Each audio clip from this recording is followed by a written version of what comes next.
We'll wait another minute or so for people to show up. Make sure you have what you need to be able to sit comfortably.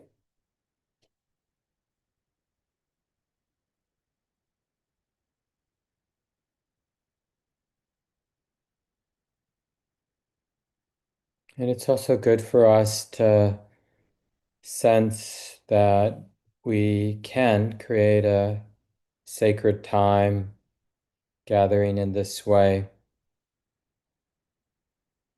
Our surroundings may be the mundaneness of our home space. Like this is my workstation where I do most of my work. But there's something about the community, it shifts the intention.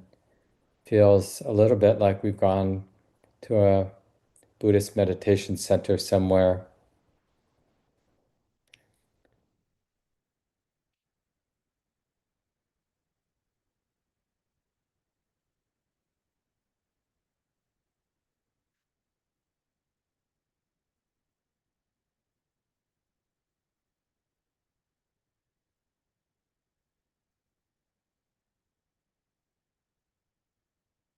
And no matter how busy our day has been, how disturbed our mind might be, how many things are moving in our lives, let's just feel the permission, like give ourselves permission to put it all down.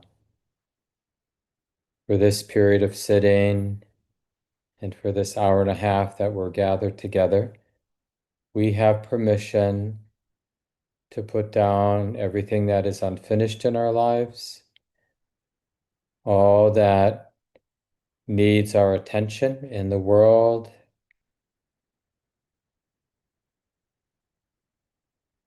The truth is, we can't really show up in all the ways we need to show up in the world unless we also know how to put things down. In the same way that we're not going to be healthy if we don't know how to sleep at night, and to sleep, we really have to let go of all of those ideas of I need to do this and I need to do that and I didn't do that very well and why is this like that in my life? So we can begin by just feeling the feet on the floor if you're sitting in a chair, or feeling the buttocks on the chair or on the cushion. Just the simple elements of the present moment, the hands touching whatever they're touching.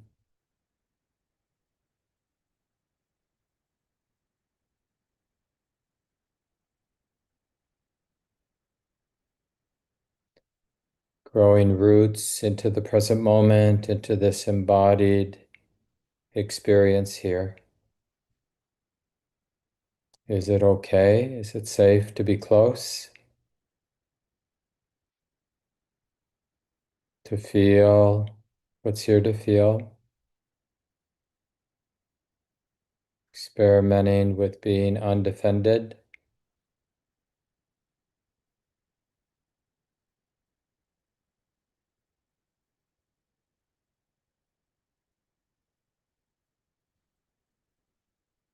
Willing to be vulnerable to whatever's moving in the moment for us.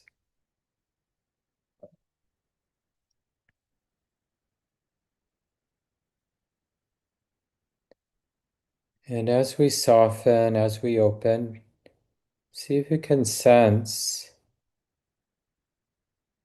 the space of the present moment.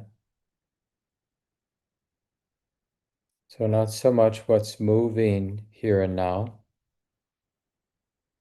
Sounds are moving, sensations are moving,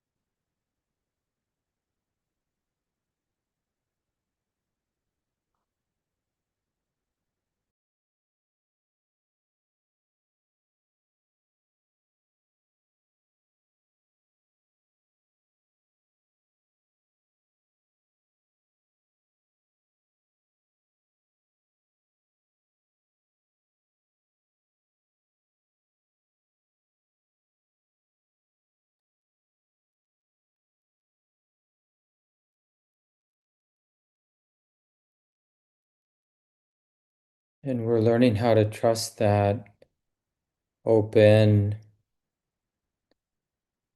spacious quality that's, in a sense, it's the background here and now. The background of all the activities that are being known. And it can even have the quality of silence and stillness, peacefulness. And of course, it's more subtle than the sensations that are coming and going, and the sounds and the thoughts that are coming and going. But it is possible to be interested, learn how to be interested in what's subtle.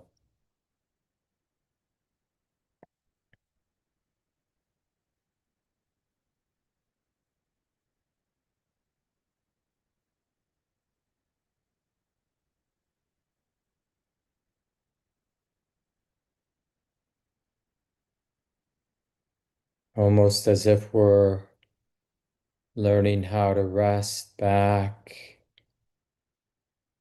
into the open, silent, still space of the knowing mind, the sensitive heart. Not what the heart is sensing,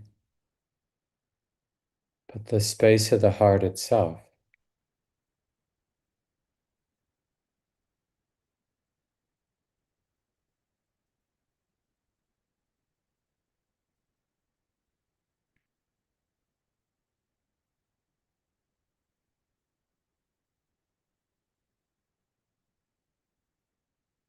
It really matters what we pay attention to.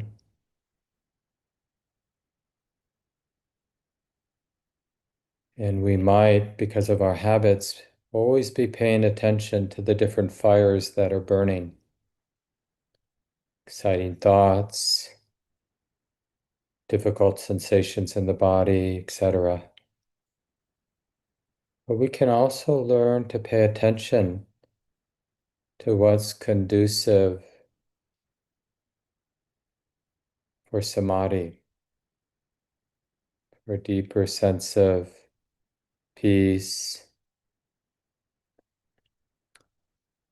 wholeness, a non-fragmented experience of the heart.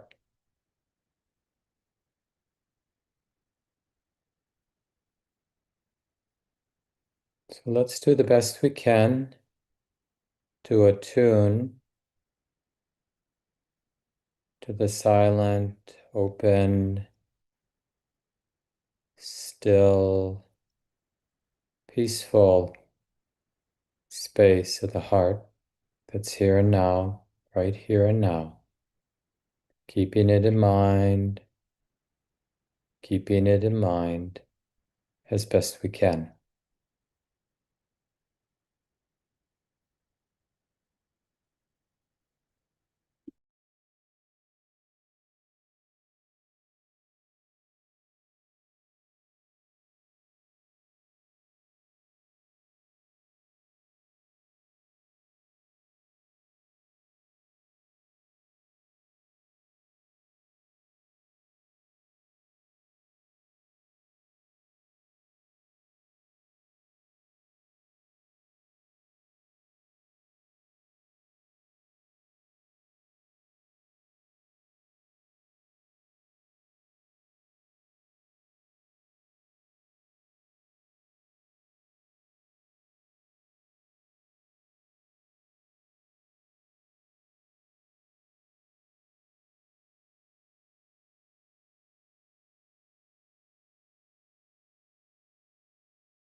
Take a little time, adjust the body.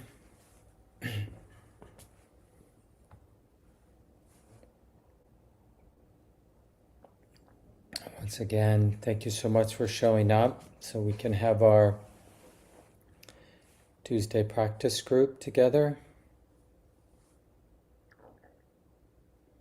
How did that instruction work for folks? It's kind of, if people know the Buddhist teachings on Anapanasati, the mindfulness of breathing instructions, it's really more about that third set of 4 instructions where we're keeping the knowing mind in mind. Can't always do it, sometimes we really have to, the mind is just entangled with the different objects of experience, and we have to be at that level. But it is good to always check, can we immediately, without really having to settle, can we just sense the open, peaceful, silent, still, empty space of the mind? Not the activity, but the space. And it's interesting to play with this even in the midst of daily life, and especially times there are just so much violence and unnecessary suffering, groups being targeted, people with power doing what people with power tend to do, throw their power around and get what they want and take advantage of those they can take advantage of. So it can feel inappropriate almost in moments to, because the communal energy is to fixate on these problems, on the threats, and even the exciting things in life. Good things happening to me, or good things happening to the people I want good things to happen to. But you can see why this is a useful practice. The Buddha points to a freedom and a happiness that's unconditioned. So it's not about the conditions. That means it's not about what's moving, the sounds, the thoughts, the sensations, the sights.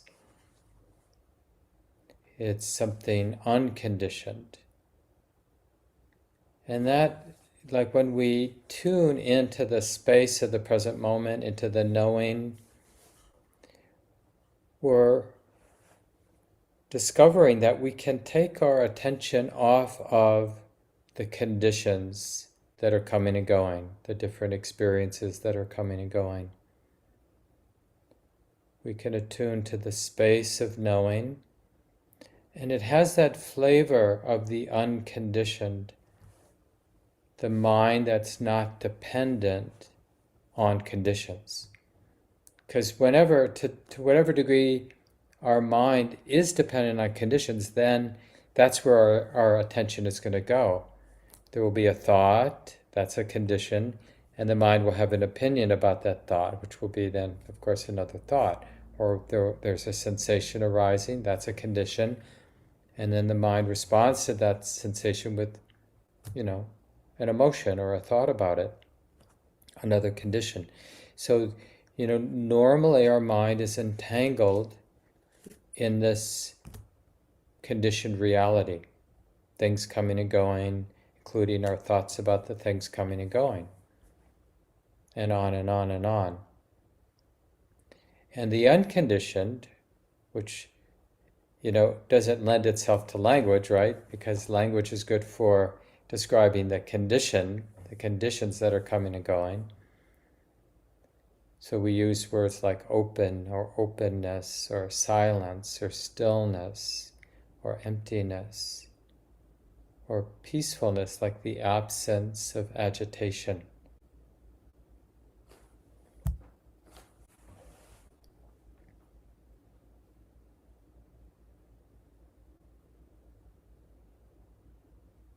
and it has that flavor of freedom. So, what I'd like to do tonight is talk a little bit about the path and a little bit more maybe about Sila, which I've been talking about the last 2 weeks.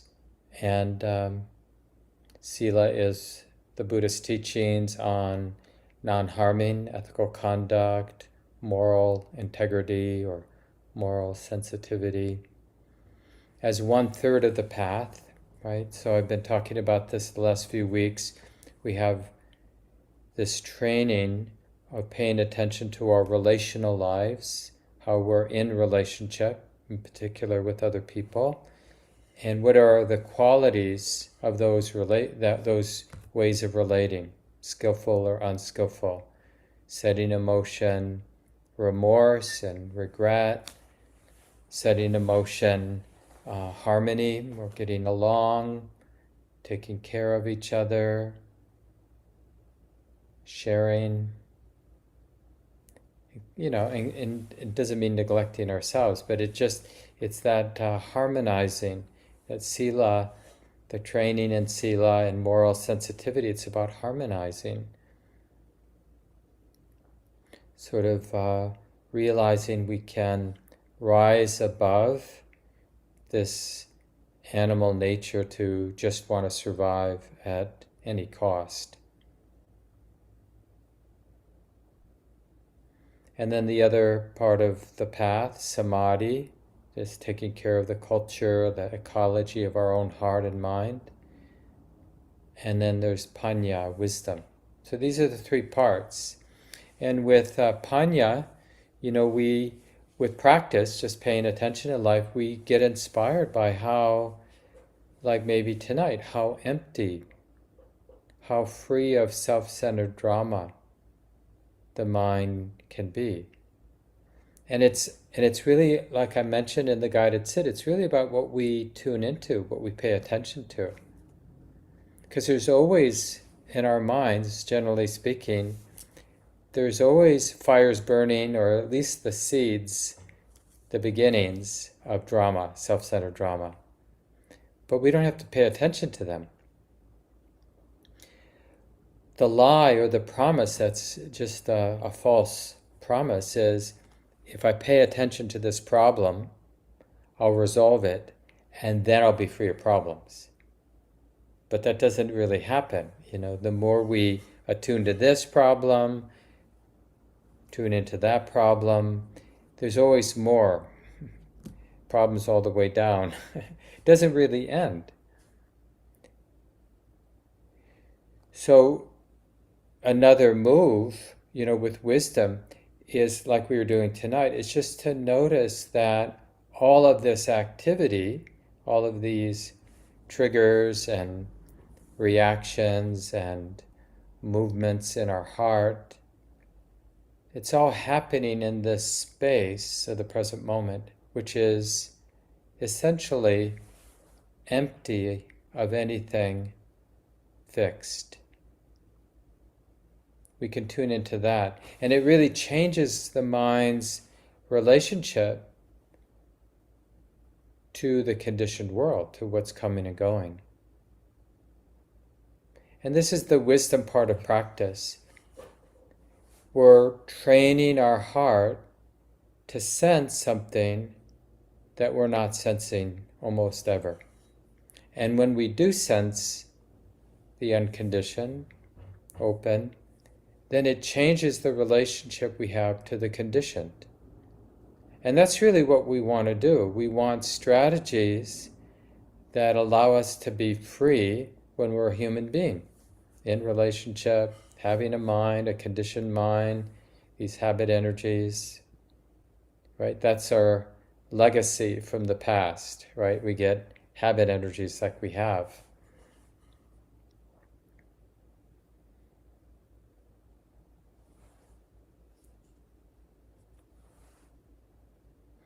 And then so that's the wisdom piece. We can be inspired. We can sense that empty nature, that silence, that stillness, that space that's here, that space that's empty of drama, empty of the mind entangled with conditions. Not empty so much of conditions. The emptiness of conditions is that choice of what to attune to. Right? There's always conditions to attune to. And with samadhi, we're inspired by this range that we sense in our mind. Like sometimes the mind is, what do we say sometimes, fit to be tied. It's just not good for anything. It's either too dull or too agitated, too restless, or too vulnerable, too afraid. But other times the mind is quite stable and clear and settled. And we say in the Buddhist tradition, wieldy. It's not a word we use a lot, but just nimble. I often use that instead of wieldy. Just able to do what needs to be done. Able to be directed to the task at hand. So there's, maybe that word plasticity we hear sometimes about the nature of the mind. But we really see that, and it's not like within 10 minutes the mind can be a mess and then can be gathered 2 minutes later and settled and clear and able to do what needs to be done. So it really matters. The shape of the mind, the ecology of the mind really matters. Just like in terms of wisdom, the wisdom piece, it really matters what the mind is understanding. Like what the mind is sensing is here. If my mind is in a more mundane state around wisdom, then it's only going to sense the conditions that are here, the ones I like, the ones I don't like, all the neutral ones that I don't care about, right? That's the whole world. But with deeper wisdom, we sense something else that's here that we tend not to notice. And that changes our relationship to the conditions that are here as well.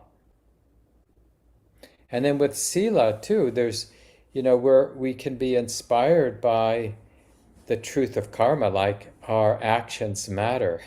How we think, what we say, what we do, it really matters. Like there is a clear lawfulness in terms of what we can set in motion. There is skillfulness and there is unskillfulness, wholesome and unwholesome. And it's like riveting in a way when we are clear in this part of our practice, the sila, the moral integrity. It's like, oh, it really matters. Because, mostly like when we're in a more ignorant, ordinary state, we're not sort of awake that our actions matter all the time.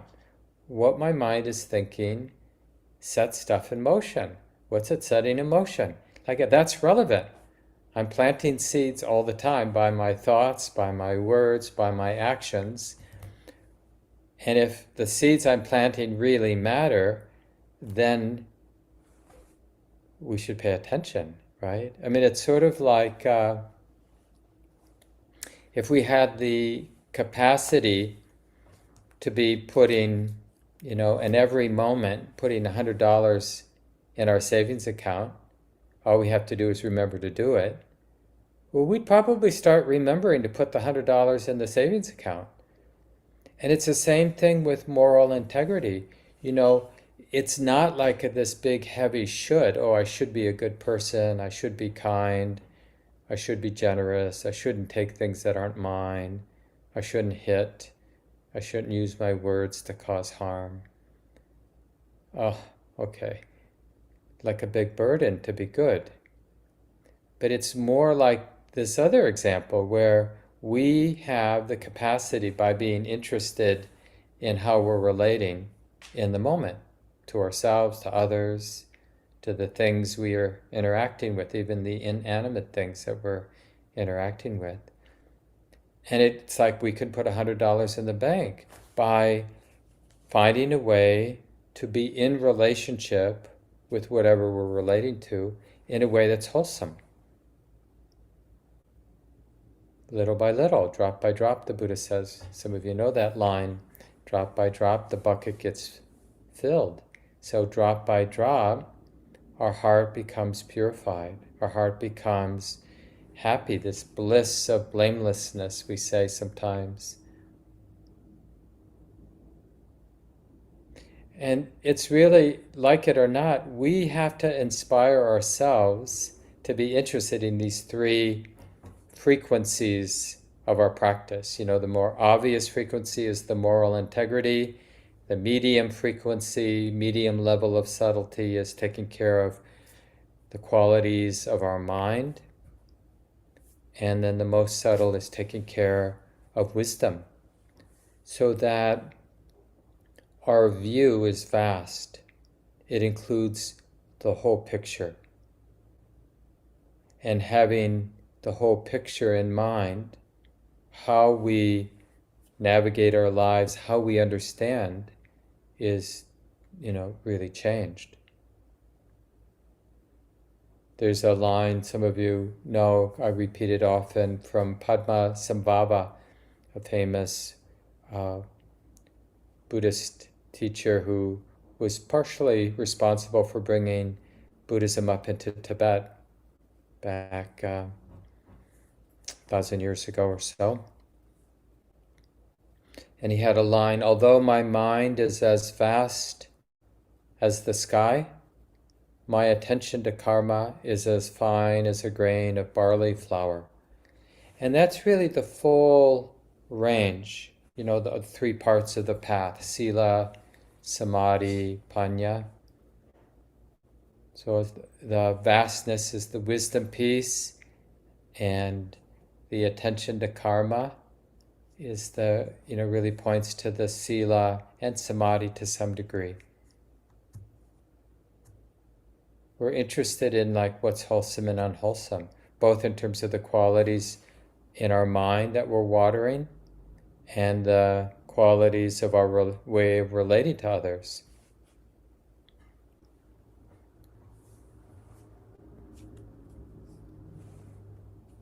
And so a little bit more about, the path is really, it isn't telling us how to live our lives. You probably have noticed that Buddhism generally doesn't moralize, do this, don't do that. Even the precepts, which we'll recite tonight, I'll save some time to do them together. They're really trainings we undertake to help illuminate our, different ways of relating, how to see more clearly our ways of relating, and so we can discover or discern what's skillful and unskillful. So our, common ground and the way that mostly we teach, the teachers at Common Ground and my teachers and the other teachers, and especially early Buddhism, we're really trying to support people in becoming independent in discerning these three aspects of the path, really appreciating this aspect of the mind that can be so empty of self-centeredness, of self-centered framing, right? Just by attending to the space of the knowing mind, we wean our mind off of all of its self-centered framing. And our experience of our life starts to change. So we really emphasize practices and teachings that support people getting independent in that. Same thing with samadhi. We help people understand that there are always qualities active in our mind, and whether we're aware of it or not, we're always watering some of those qualities and starving some of the other ones.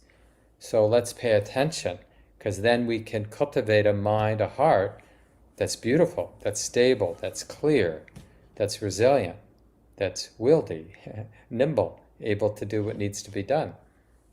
And the same thing with moral integrity, the sila part of practice. We have practices and teachings so that these places where we're in relationship all the time, they get illuminated, and we learn to discern, like, what I said, was that skillful or unskillful?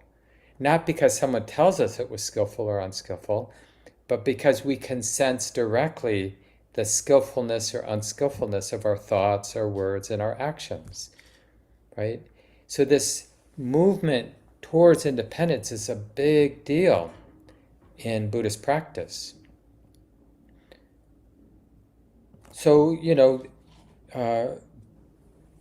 there are churches and Buddhist organizations that do a beautiful job in terms of getting involved in some of the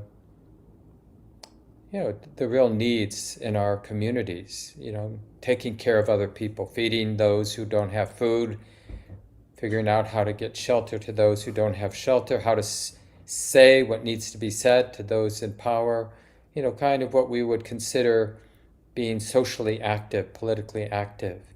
Not so much common ground. And not that I think it's wrong to do that stuff. I think it's really great for people who have energy and the inclination to get engaged, to directly try to take care of people who are suffering and to alleviate the suffering of people generally. But what's been my interest, and I think generally the tone at Common Ground, is to use our resources and our time to support people in becoming independent so they can do their own navigation in their life, get involved, get active, get engaged, show up. But they're navigating how they respond to what's going on in their lives, in their wider world. So not so much organized at our, common ground level, but giving people the strength and the clarity and the skill to be a good human being. Whatever that might look like, it will look differently, of course, in everybody's life. But we need to be that good human being that knows that it doesn't come from a plan. It's not like we get a reading and someone maps out, whether it's astrology or they read our poem or they are psychic in some way. And I'm not boo-hooing this stuff because I think some people really do have strong intuition that can sort of be useful to people. But having a plan is always going to be limited.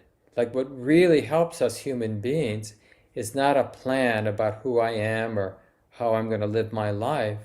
What really helps is to have this ongoing moment-to-moment capacity to discern the truth, to be close, and in being close and being intimate, to really find our way one moment at a time. Not some big plan. This is what I'm going to do. This is how I'm going to handle my marriage, and then we got this plan. No, it's like moment by moment by moment. And we go a little bit too much in this direction, and our own sensitivity, our own capacity to discern knows we're going too much this direction, and we correct naturally in the moment until we're going too much the other direction. And our own discernment, oh no, that's too much that way. And that's that becoming independent. There are many places in the suttas where the Buddha and some people would be talking about another practitioner, and the Buddha would say that person has become independent in the practice. Meaning that the internal mechanisms, spiritual mechanisms in that person are alive and well, and they can navigate their life and continue seeing what they haven't seen, continue the awakening process. They're well on the way, because it's like that feedback, spiritual awakening feedback system has its own momentum, its own integrity.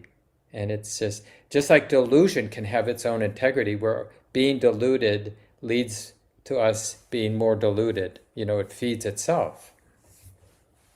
we have unwholesome habits, and they tend to feed unwholesome habit energies, right? And we get more and more entangled.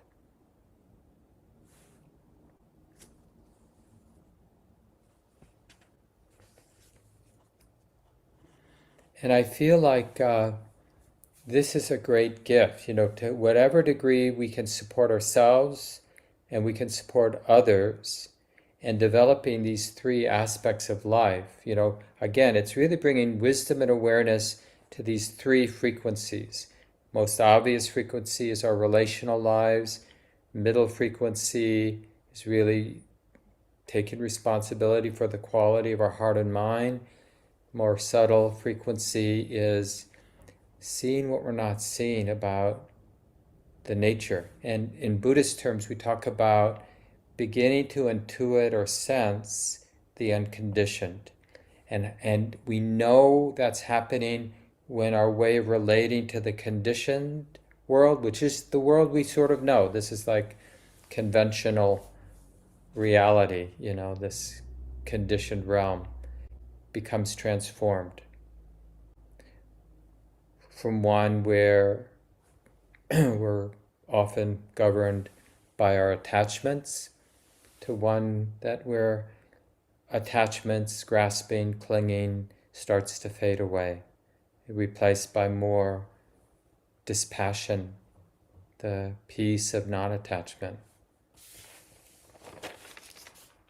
So I wanted to save some time tonight, both for discussion as always, but to do the traditional Buddhist refuges and precepts. We used to do it every quarter at the center, and then we got out of the habit during the COVID crisis, and Shelley and I have been thinking about ways to bring it back. And we used to do it around the solstices and equinoxes, so we're about that time of year. And it is a bit formal, but the thing is, wherever Buddhism went, and it's been most places on the globe over the centuries, they always did the refuges and precept as a recitation in the same way, no matter the particular school of Buddhism, no matter the particular culture where it went. And that means they often did it, or most often did it in the Pali language. And we'll use some of the Pali tonight when we do it together. And I'll share my screen so you can see it. But it is in the chat. I put the usual resources, and one of the first resources is Common Ground's Refuge and Precept ceremony.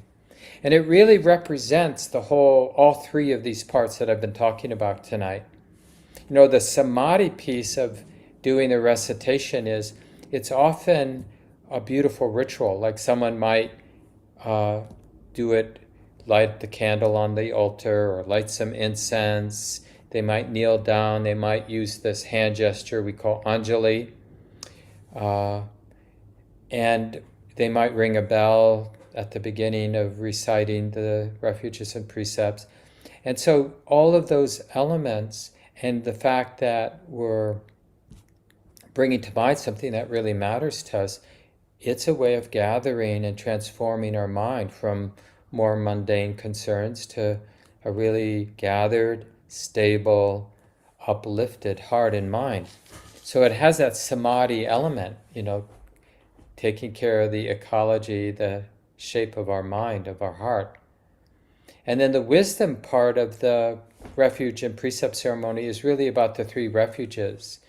So the traditional way we do that is we take refuge in the Buddha, the Dhamma, and the Sangha. And it can on the surface mean, oh yeah, I take refuge in my teacher, this person who lived 2,600 years ago, and the teachings that person taught.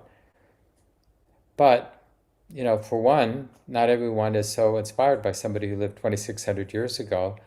And what's really important is the Buddha as a concept, as a historical figure.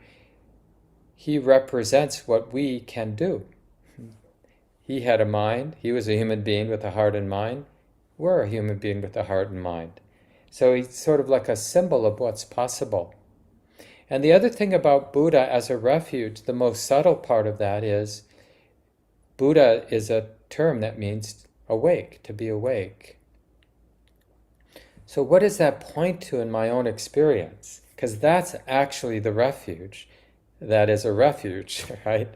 Not some historic person, or even, just the devotional part of it. It's really sensing what that person represents, to be awake, the knowing. And I talked about that earlier tonight in terms of wisdom. Buddha is that awakened state of the heart. And the awakened state of the heart knows Dhamma the way it is, the second refuge. So when we take refuge in the Buddha, Dhamma, Sangha, and you don't have to use these words, but we do need, it is very helpful to have a sense of what is a refuge for me. And it needs to be real, it can't be idealistic. So being awake, being wide open to the way it is here and now. That's really what Buddha and Dhamma mean.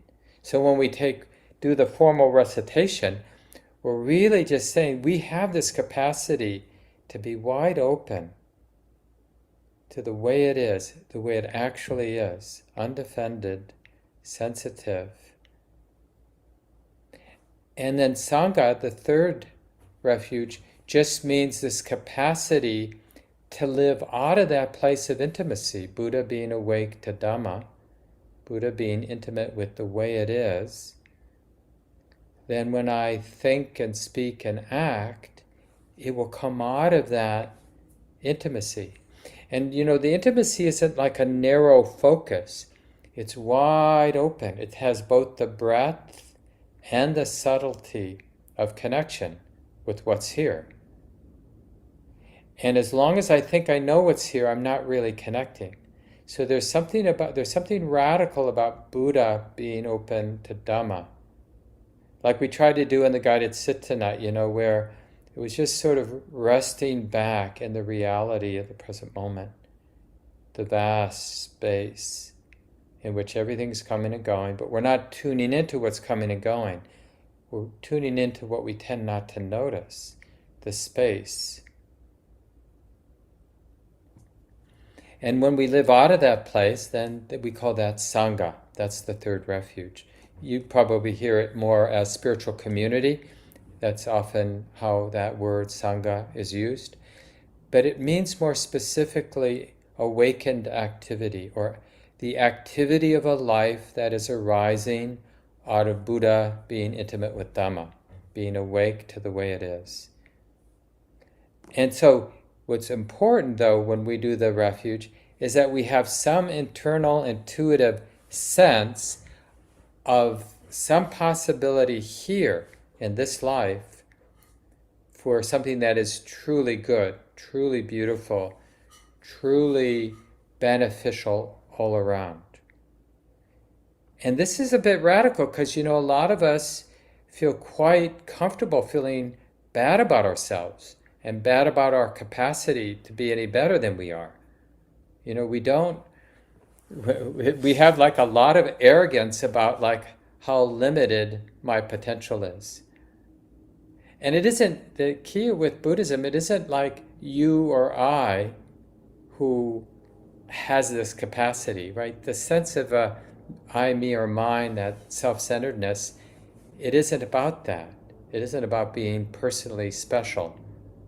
It's just about the nature of the mind, the nature of the heart, to be wise, to love unconditionally, to be unburdened. Are we willing to at least have an open mind about that possibility? And if we are, then we want to practice sensing it, because it gives direction to our life. So that's the refuges. And then the precepts I've talked about the last couple of weeks.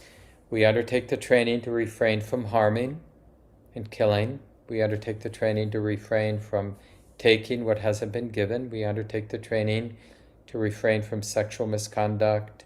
We undertake the training to refrain from false speech or speech that causes harm. And we undertake the training to refrain from intoxicating the mind in ways that make us careless. And people could come up with another list. These aren't even specific to Buddhism. They're just highlighting places we want to train. Because we have lots of excuses, but we want to wake up in those moments to actually sense, with our moral sensitivity, sense when I speak this way or when I act this way, what seeds am I feeling getting planted in my heart? What kind of mind, heart, am I setting in motion when I'm acting or relating in this way? Is that who I want to become? Right? And so that's why we commit to these trainings. That's the Sila piece. So here, let me share my screen, and then we'll do that. And of course, you can just listen, but you might find it useful to give your heart to it. Okay, so this is that document that I mentioned is linked to. And I'll just go to the first part, and I mentioned we'll do it in Pali, some of it. This is the refuge piece right here that you see on your screen. The Namo Tassa right here, that's just honoring our Buddha as our teacher. So just sort of acknowledging with appreciation the Buddha. And then we take refuge in the Buddha, the Dhamma, the Sangha, and we do that 3 times. That's why there's 3 stanzas. So the Dutiyampi just means for the 2nd time, and here Tatyampi means for the 3rd time. So we'll do that, and then I'll introduce the precepts. So just to be formal, I'll ring the bell 3 times.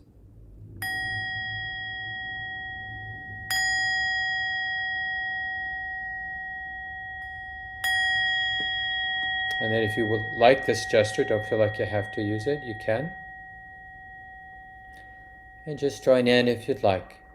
Namo tassa bhagavato arahato samma sambuddhassa. Namo tassa bhagavato arahato samma sambuddhassa. Namo tassa bhagavato arahato samma sambuddhassa. Buddhang saranang gacchami, dhammang saranang gacchami, sanghang saranang gacchami, dutiyampi buddhang saranang gacchami, dutiyampi dhammang saranang gacchami, dutiyampi sanghang saranang gacchami, tatyampi buddhang saranang gacchami, tatyampi dhammang saranang gacchami, tatyampi sanghang saranang gacchami. So then we'll do the precepts. And the way we'll do these, there's 5 of them. We'll do the Pali, then we'll read the English together, and then I'll read this passage underneath each of the 5 precepts. These are some comments from Thich Nhat Hanh. I'm sure some of you know him. Very famous Vietnamese Buddhist monk, author, Dharma teacher.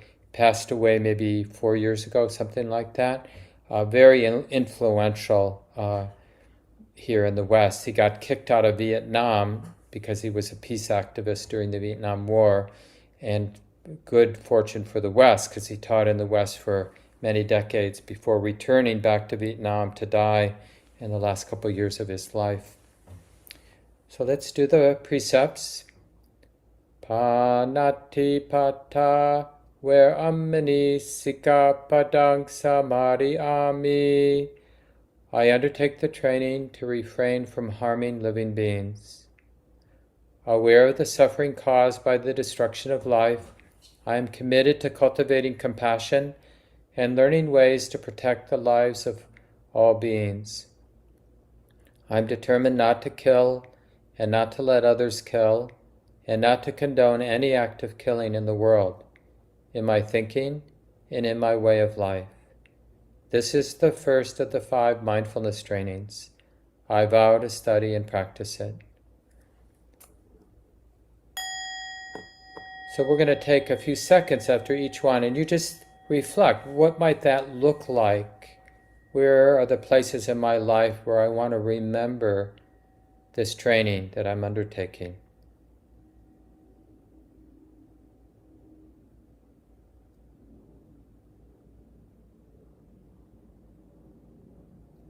And now let's do the second. Adinadana, where amani sikapadang samadhiyami. I undertake the training to refrain from taking that which is not given.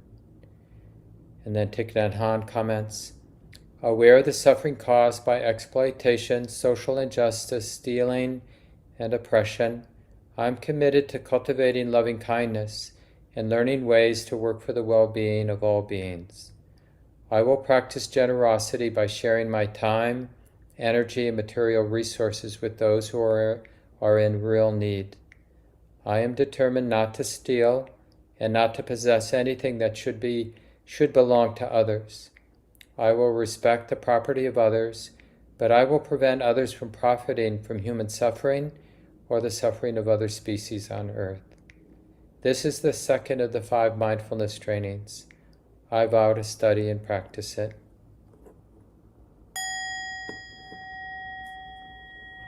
So again, just reflect what that might look like in your life.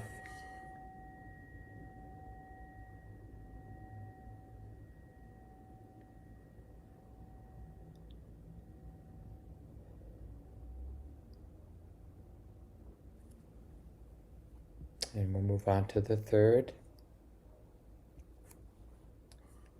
Kame su michachara, where amini sikapadang samadhiyami. I undertake the training to refrain from causing harm through sexual misconduct. Aware of the suffering caused by sexual misconduct, I am committed to cultivating responsibility and learning ways to protect the safety and integrity of individuals, couples, families, and society.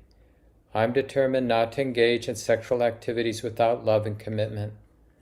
To preserve the happiness of myself and others, I'm determined to respect my commitments and the commitments of others. I will do everything in my power to protect children from sexual abuse and to protect couples and families from being harmed by sexual misconduct. This is the third of the 5 mindfulness trainings. I vow to study and practice it.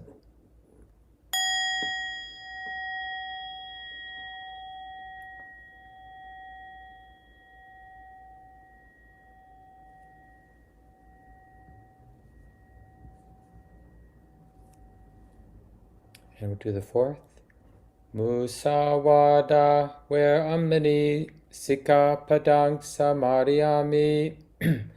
I undertake the training to refrain from false and harmful speech. Aware of the suffering caused by unmindful speech and the inability to listen to others, I am committed to cultivating loving speech and deep listening in order to bring joy and happiness to others and to relieve others of their suffering.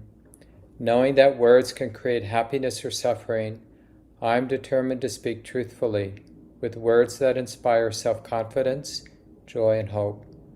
I will not spread information that I do not know to be certain, and will not criticize or condemn things of which I am not sure.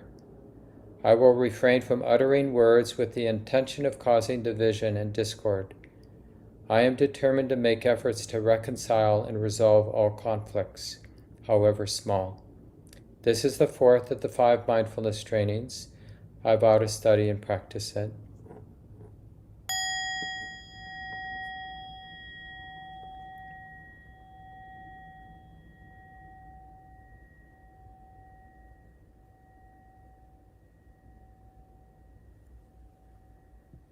And finally, the 5th one.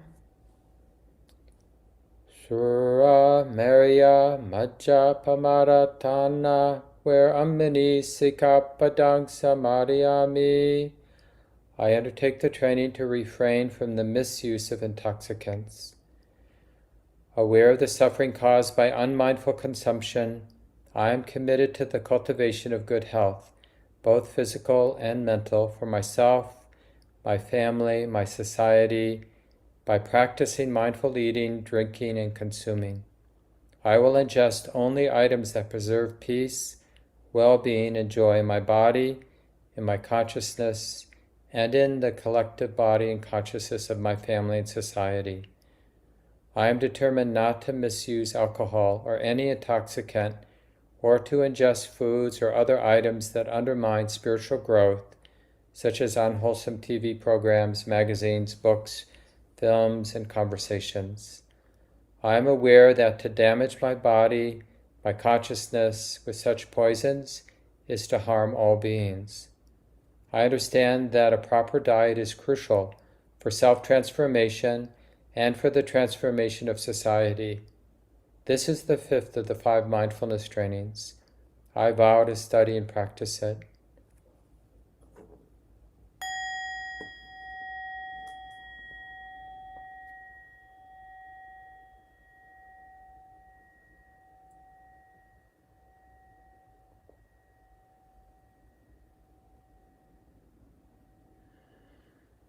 And then traditionally we end with these last 2 lines here. Idam me silang magapalanyarasa pachayo hotu. May my conduct lead to attainment of the deepest fruits of liberation. Then often we'll share the merit at the end, just having done the refuges and precepts, just the recitation itself. It's just a sweet and beautiful thing. And all the other goodness in our life, we happily give that away.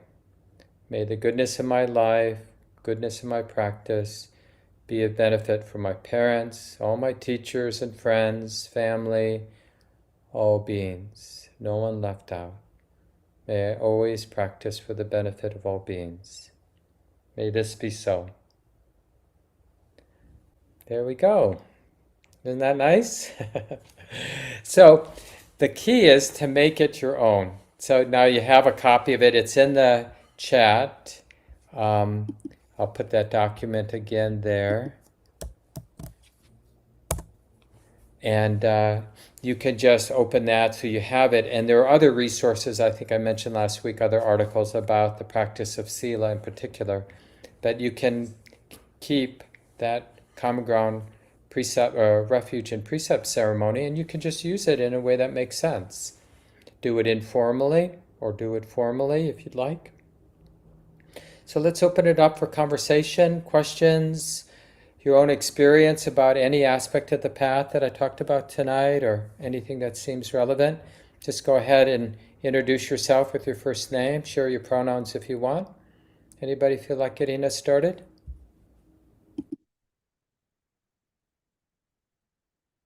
I just have a quick comment. My name's Anders. I use they them pronouns on the 5 precepts and like making it one's own. I find it really interesting that within the Plum Village community, there's been multiple revisions of the mindfulness trainings. So if it's okay, I'd love to put like the most recent one in the chat so people can see the, yeah, I don't know, like just to see that it's like a living tradition. Right, exactly. I don't know if the more recent revisions are Thich Nhat Hanh's words. Do you know that, Anders? They aren't. They're Yeah, like so some of they're the other leaders. well, they collectively decided it. Uh-huh. Yeah. Yeah. So Yeah, I'll put that link in. that would be great. Yeah, we thought about using some of the more recent revisions, and then it just because it's ongoing, it felt like, well, let's just use Thich Nhat Hanh's, and because what we really want to do is those comments after each of the precept, it's just one person's reflection, and there to inspire us to reflect on it, right? Because the precepts themselves are kind of short and pithy. Like, what does non-harming mean, or what does not killing mean, right? We have to reflect. What does not taking what hasn't been freely given mean? What does that look like, right? Take some reflection, some conversation with our good friends, and the most important thing is to be interested in it.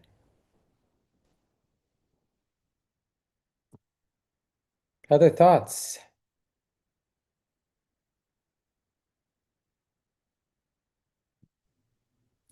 Yeah, I'll go. My name's Jamie. I use they, them pronouns. I'm in Seattle. I really liked the instruction around noticing like the emptiness and the stillness. I'm reading The Power of Now by Eckhart Tolle right now, and he talks about that, like noticing stillness and noticing silence. And then he also talked about noticing space, like Yeah. where we are. Like we so often focus on the objects and everything around us, but we like don't often notice this space. And I felt like that was really helpful for me for like getting a better idea around like the emptiness of like consciousness and how like thoughts come in and out of it. Um, yeah, it was just I really like that that way of like framing it and that instruction. Yeah, it's powerful. And there's some really good guided meditations from different teachers, just pointing, because there can be a little bit of a transmission, like when a teacher is really established in that place and they're guiding in that place, we kind of get a little boost of confidence to find what's in our own heart and mind, right? They can't make something happen, but they can give us some confidence to look, because that's the problem. Our mind is not in the habit of looking there, right? It's in the habit of tuning into the different objects, like you were saying, Jamie, in the space of the present moment, but not the space of the present moment.